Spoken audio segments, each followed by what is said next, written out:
बिलासपुर के सीपत ले बड़का खबर। आदिवासी दंपत्ति मन देर रात फांसी लगा के खुदकुशी कर लिए है। ग्राम हरदीडी के मामला। सीपत क्षेत्र के ग्राम हरदीडी में आदिवासी दंपत्ति फांसी लगा के आत्महत्या कर लिए।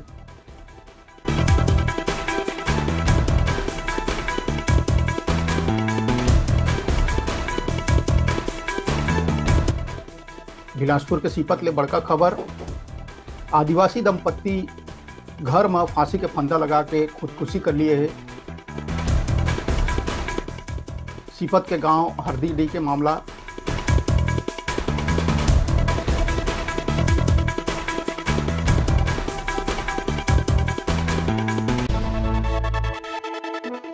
पुलिस मौका में पहुंच के जांच में जुट गए है।